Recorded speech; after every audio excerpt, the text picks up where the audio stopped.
Have you and your family members inherited a property and you're not sure what to do with it? It might be full of junk. You might have lots of different people who are kind of feeling like a decision maker, and it can get to be a hairy situation. Find out how working with a real estate agent or an investor could be the right solution for you. This is Emily Cressey, your digitally enabled Puget Sound community advisor.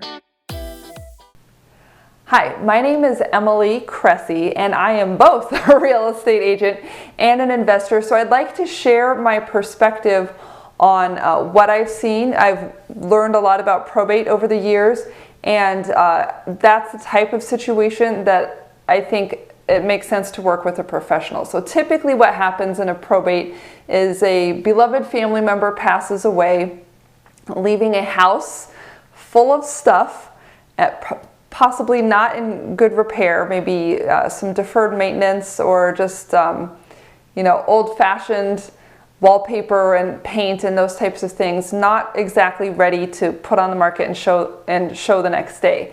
So people are in a difficult situation. They may have access to that person's funds and their checking account, but depending on how much cash they have, it may become difficult to keep up with the bills. For example, if there's a mortgage on the property, you've got to keep paying the mortgage, taxes, insurance, and then there's the question of whether you need to update the home, and then there's the question of utilities, paying all the other bills.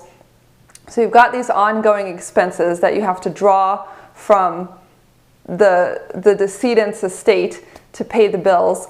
And if they don't have a lot of cash, that can be difficult. Typically, elderly people have Social Security and some retirement accounts and different sources of income coming in that end at the time of their death. So they may have been kind of using that money to pay for their house, and when that income is cut off, there's a problem.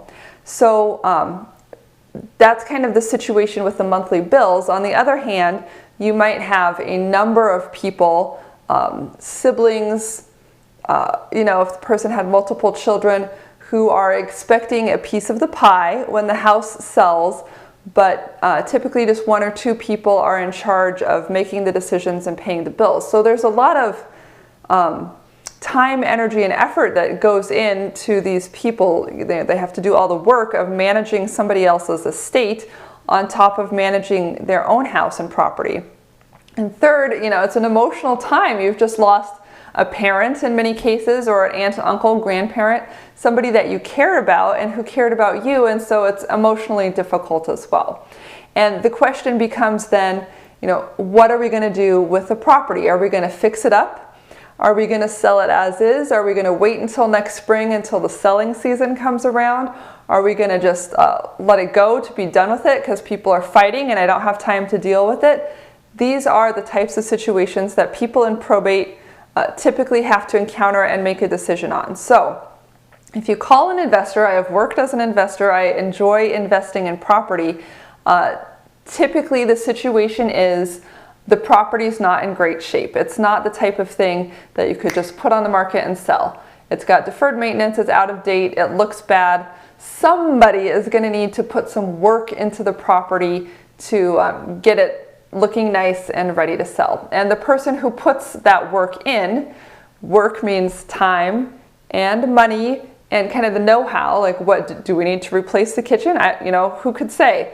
So whoever does that work is the one that's going to be getting the financial reward from it. So typically if you come in, an investor will say, if this house were shiny and new and ready to sell, it would be worth X. Let's just call that $100,000. These are not Seattle numbers, but it's easier to work in kind of percentages that way. So let's call that $100,000 that the house would be worth if it were in great condition.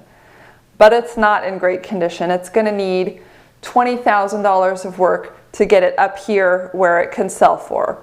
So you've got $20,000 in repairs that you need. And then we have the sales costs to consider: commissions, excise tax, closing costs, holding costs, all sorts of things like that. And I usually just use a round number of about 10%. So then we're going to say if it's worth $100,000, 10%, those costs to sell, that's another $10,000. So we're down 10 for the cost to sell, we're down 20 for the repairs that it needs. So really in its as-is condition, it's worth about $70,000. So you, as the person in charge of the estate, could put in the $20,000 of repairs and then incur the $10,000 cost to sell. It's just the cost of doing business, and you'd end up break even. So if you had $70,000 mortgage or less, you could still do this and get the house sold. Nobody would inherit anything. Let's say, for the sake of argument, that you have a $40,000 mortgage. I don't know. So in that case, you would get the spread. So if you had $30,000 cost to get it fixed up and sold, and you had a $40,000 mortgage, you would get the difference between $40,000 and $70,000, which is $30,000. And then you would split that up. Let's say it's you and your two brothers. There's 3 kids that are splitting the money. $30,000 split by 3, you each get $10,000.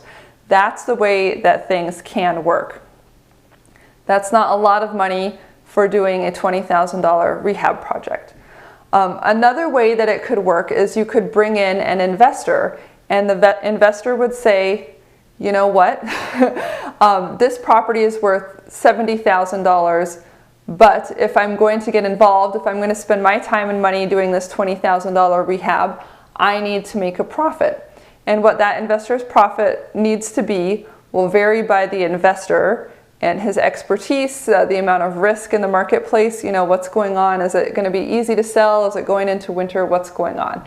So he might say, you know, I need to make $20,000 for this to be worth my time.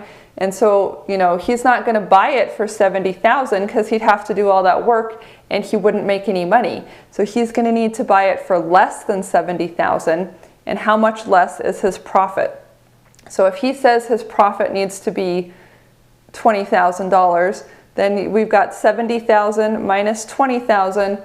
So now you're at $50,000, and you and the brothers can split the $10,000 profit. And so typically when you're working with an investor, you're going to be getting kind of a low cash offer, and their goal is to just take it off your hands. They're going to do all the work. You can, you know, not worry about the junk, not worry about fixing it up. You're just kind of getting out of it, maybe getting some cash, but it's not going to be your highest priority. Or I'm sorry, it's not going to be like your highest dollar offer. It's going to be a low cash offer, you know, $50,000 for a home that could potentially be worth $100,000, but is not worth $100,000 now. It's only worth $70,000 now, max. So that's kind of the way it works when you're working with an investor. When you're working with a real estate agent, the real estate agent will come onto the scene and say, you know, this house needs $20,000 of repairs and you're going to need to put some work in. Or we can try to sell it to an investor who would like to do that type of a project and would like to realize a profit. So again, if you list the house with the real estate agent for $70,000, will the investor want to pay $70,000 if he has to pay $70,000, and then he has to pay $20,000 to fix it, and then he has to pay another 10% for closing costs? Probably not. So he's going to need to have, you know, his profit, and you're going to need a lower price. Whether you can get a higher net working with an agent in that situation is debatable, and it really comes down to the condition of the property and the benefit of exposing it to a wide variety of investors. We're going to put it on the market and look for the investor who's willing to take a smaller profit, but the real estate agent is going to get her commission as well. So you're really having to pay 2 people their profit instead of just one when you work directly with an investor. So frequently, if it's the type of property that needs a lot done to it, the investor is the end buyer. When you work directly with an investor, you can cut out the real estate agent and the commission, but is that investor giving you the best price? You don't know. If you put it on the market with a real estate agent, you're still going to be selling it to an investor. You'll have a broader array of investors. They will be competing with each other, and you can find one that's going to need a smaller profit. but you're going to have to pay the real estate agent a commission. So there are pros and cons. It's going to come down to the actual numbers on your property. And as both an investor and a real estate agent, I would be happy to kind of talk through both of those scenarios with you so you can see which one is going to net you the most cash, which one is going to happen the fastest, and which one is going to kind of be the easiest for you in terms of, you know, do you just want $5,000 to walk away and it's done tomorrow? That could happen. Or do you want to like hang on, and if it takes a couple months, it's okay, and we're going to wring a little bit more money out of it? That's an option too. So it really depends on you and your needs and wants, as well as the rest of the heirs and the numbers on the actual property. So if you're dealing with a probate and there's a lot of deferred maintenance, you're kind of selling as is, it's not a shiny new type of property where the little Pinterest ready couple is going to come in and look at it, then I do think it makes sense to consider working with an investor as well as consider listing with an agent. I do both, and this is the type of thing that I enjoy. I'd be happy to take a look at your property with you and talk through those numbers so we can come to an agreement that you and, you know, all the rest of the people in the decision are happy with. So if that's something I can help you with, be sure to get in touch with my office, and we'll look forward to helping you out.